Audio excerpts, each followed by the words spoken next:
Airstrikes killed at least 93 people, including 20 children in Gaza. Remaining health system will be further crippled due to a bill passed by the Israeli parliament. Russia has begun major nuclear weapons exercises in what it says is preparation for a nuclear strike by the enemy. Democrat presidential candidate Kamala Harris has made her closing pitch to voters in Washington, D.C. Poland has reopened its discussion on Sunday trading, following increased demand from consumers.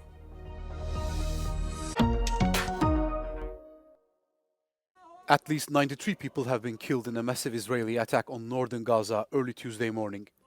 The strike hit a 5-story residential building in Beit Lahia that housed around 200 people, Gaza's media office said.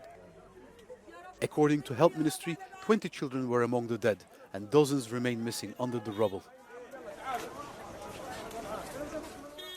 Israel has been waging weeks-long, large-scale ground operation in northern Gaza, mainly around the Jabalia refugee camp.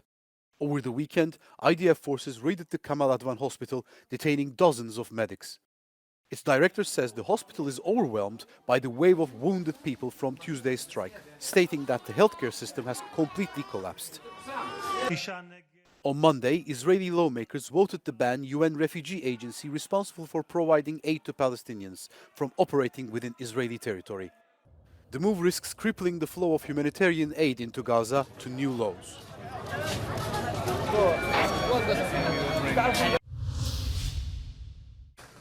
North Korea's foreign minister arrived in Russia on Tuesday for talks as the Russia-Ukraine war appeared to take a dangerous new turn. Choi Sun-hui is expected in Moscow for talks with the Kremlin.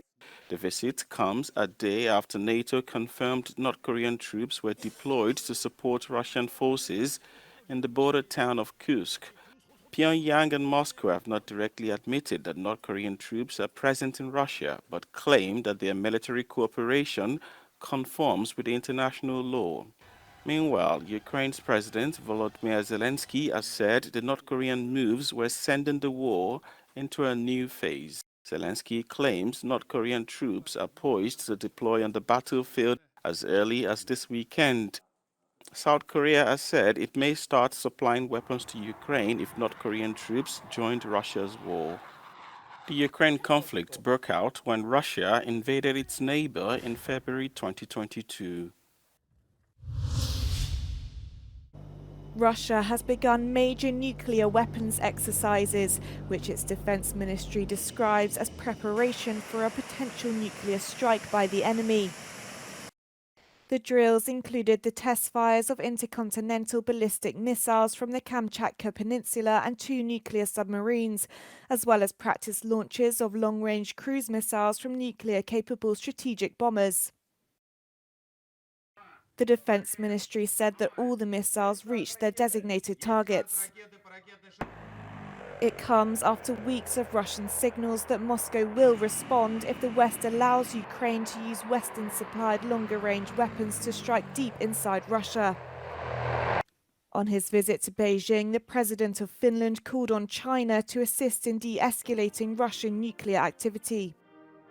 The final and fifth point I made is that it is very difficult to trust President Putin, especially when it comes to nuclear weapons. And that's why it's extremely important that a major power such as China keeps on having dialogue with Russia and make sure that we can de-escalate as much as possible. It follows US reports that North Korea has sent 10,000 troops to Russia, where they are believed to be headed for the Kursk border region. Presidential candidate Kamala Harris has urged voters to turn the page and start writing the next chapter in her closing campaign speech in Washington, D.C. Delivering her message from the same site where Donald Trump spoke shortly before the 2021 Capitol riot, Harris vowed to put the country above party and above self. I pledge to seek common ground and common sense solutions to make your life better. I am not looking to score political points. I am looking to make progress. I pledge to listen to experts, to those who will be impacted by the decisions I make, and to people who disagree with me. Unlike Donald Trump, I don't believe people who disagree with me are the enemy. He wants to put them in jail. I'll give them a seat at the table. Harris went on to list key policy goals, including expanding Medicare coverage of home health care, boosting the supply of housing in the country, and working to restore nationwide access to abortion. Meanwhile, a statement released by the Trump campaign accused the vice president of resorting to lying and name-calling in her speech. It comes after Trump called his closing rally at Madison Square Garden a love fest, despite featuring a number of crude remarks by various speakers.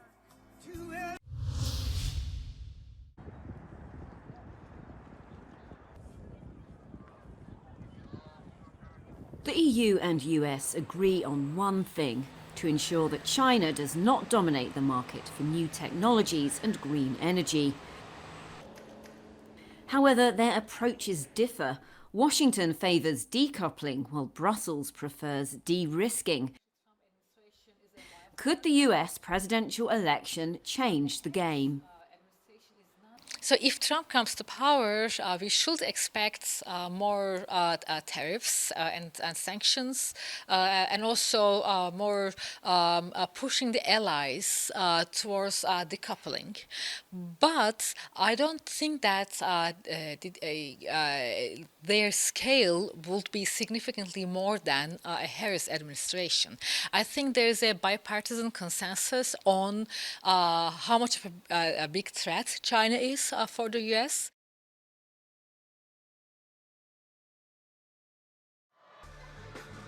Neck and neck, Democrats and Republicans will continue the technological battle of the world's two leading economies for control over production chains and markets.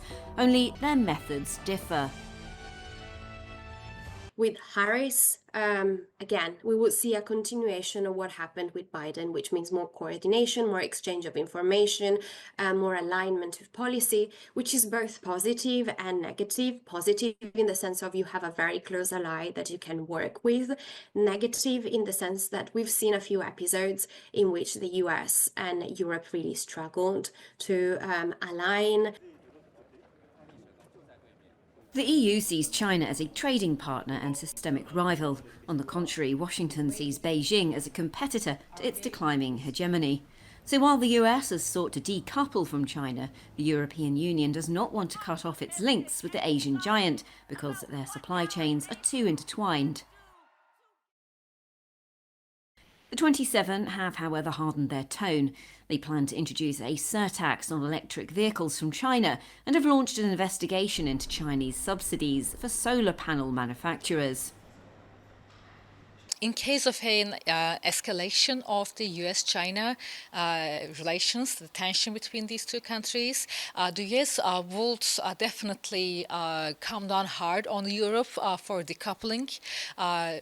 Leaving the moderate, relatively more moderate de-risking strategy in favor of a very sharp decoupling from China, which I think Europe cannot afford. Faced with an unpredictable policy of Donald Trump towards Beijing, the EU and China are kept in the dark.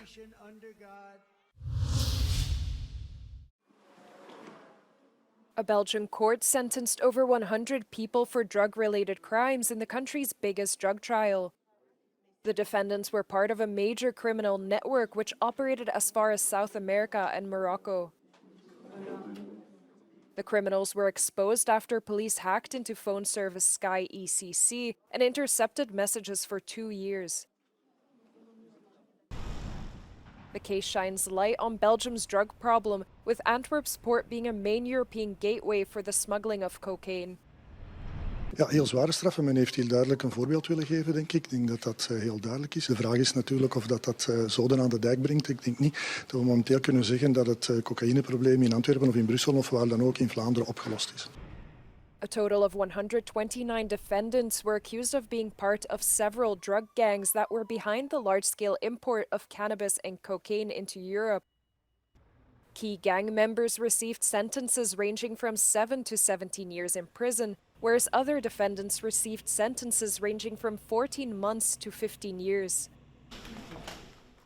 The sentences depended on the severity of the crime. Besides drug trafficking, defendants were also punished for their involvement in violence, extortion, and kidnapping.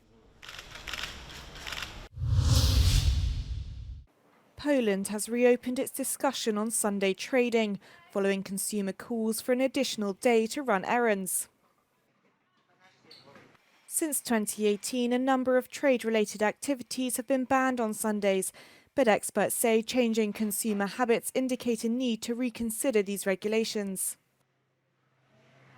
Earlier this year, a bill easing the restrictions and allowing 2 shopping Sundays per month was submitted to Poland's parliament, but the proposals are divisive, with some retail workers fighting to keep their day off. Ja jestem za tym, żeby w ogóle handel był zamknięty w niedzielę, nie? Nie oszukujmy się, ale ekspedientki, pracownicy, którzy pracują w handlu, mają czas też na odpoczynki. A jak będzie w niedzielę wszystko potwierane, to my nie mamy też czasu na to. According to the Association of Polish Trade and Services Employers, the proposal to restore Sunday trading should include some restrictions, such as shorter opening hours for establishments. There are also suggestions that employees should be paid double their wage for working on a Sunday or provided with an extra day off.